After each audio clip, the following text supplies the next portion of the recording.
तो दोस्तों स्वागत है आपका हमारे चैनल पर, जहां आज हम करेंगे एक्सप्लेन भूल भुलैया 3 को। पूरी कहानी आप सभी को सबको याद होगा 2007 की भूल भुलैया, वो की cult classic horror comedy movie है जिसने हमें पहली बार हॉरर कॉमेडी का इतना शानदार मिश्रण दिखाया था। आज इस जोनर की गिनती में सुपरहिट मूवीज भी होती है।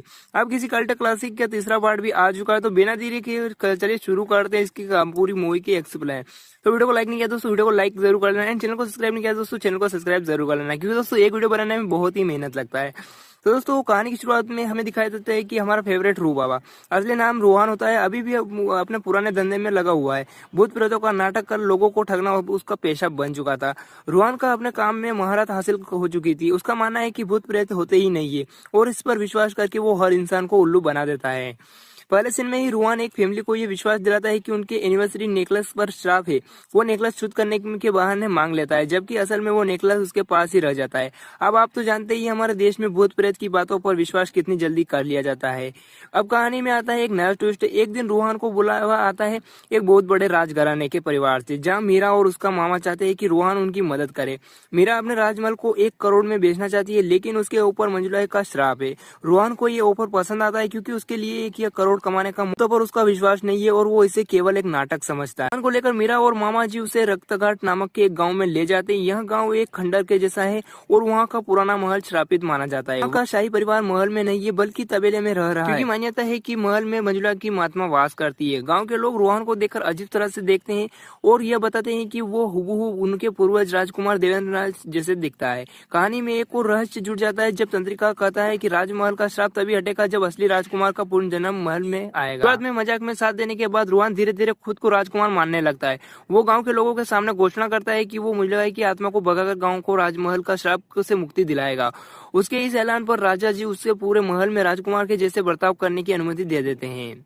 अब कहानी में हास्य का तड़ाका लगाते हुए छोटे पंडित, बड़े पंडित और पंडितायन ये लोग रोहान के बारे में सच्चाई जानते हैं और उसे ढोंगी करार देते हैं, लेकिन रोहान उनकी ये चालाकी का सामना करके उन्हें भी अपने नाटक में शामिल कर लेता है। रोहान अपना पुराना पैतरा आजमाता है और राजा जी की रानी का साक्षात्कार कराने का नाटक करवाता है। धीरे धीरे सबको विश्वास होने लगता है कि रोहान की वो सच्चा बाबा है जो इस महल को मंजुला से मुक्त करवा सकता है। इसी बीच मीरा और रोहान के बीच में धीरे धीरे एक केमिस्ट्री में भी बनने लगती है। लेकिन दोस्तों कहानी यहीं खत्म नहीं होती। अब एक और बड़ा ट्विस्ट आता है। रोहान का सपना आता है जिसमें वो देखता है कि मंजुला की आत्मा उसे मारने के लिए आ रही है। हर रात रोहान डर से सहम जाता है और उसे धीरे धीरे महसूस होता है कि शायद इस बार सच में कुछ भयानक हो सकता है। रोहन को अब असली डर का एहसास होता है। हर रात मंजुला के कमरे का दरवाजा अपने आप खुल जाता है और ठंडी ठंडी हवा का झोंका उसके रोंगटे खड़े कर देती है। अब वो इतना डर चुका है कि वापस जाने के बारे में सोचने लगता है, पर मीरा उसे रोक लेती है और कहती है कि उन्हें इस महल का सच पता करना ही होगा। इस दौरान एक और किरदार की एंट्री होती है, मलिका नाम की एक महिला जो खुद को आर्कियोलॉजिस्ट बताती है। मलिका की दिलचस्पी महल में रहस्यों में है और वह राजमहल के हर कोने की पड़ताल करने लगती है, लेकिन उसके मन में कुछ और भी छिपा है। फिर दुर्गाष्टमी की रात रोहान उस दरवाजे को खोल देता है जहाँ मंजुला की आत्मा को बंद कर रखा था। रोहान के दरवाजे खोलते ही अजीब घटनाएं शुरू हो जाती और महल में डरावनी चीजें होने लगती। हर कोई सहम जाता है और राजा जी रोहान से कहता है कि अगर वो आत्मा को काबू नहीं कर पाया तो महल मंडरा रहे खतरा और भी बढ़ जाएगा। अचानक रोहान को यह समझ में आ जाता है कि भूतिया कहानियां सिर्फ मनगढ़ंत नहीं, मंजुला है सचमुच और उसके पास किसी की जान लेने की शक्ति भी है। रोहान अब हर तरफ से फंस चुका है और उसकी हालत पस्त हो चुकी है। वो हर किसी से मदद मांगता है, लेकिन वो सब उसे उस चुनौती का सामना खुद करने के लिए कहते हैं। फिर आखिरी सीन में आता है एक रोचक मोड़। रोहान अपने पुराने तरीके से मंजुला को चालाकी से काबू कर लेता है। वो अपनी सूझबूझ और नाटकीय का उपयोग करके मंजुला को वहां से भगा देता है। इस तरह रोहान सबके सामने एक बार फिर से हीरो बन जाता है और उसे 1 करोड़ रुपए भी मिलते हैं।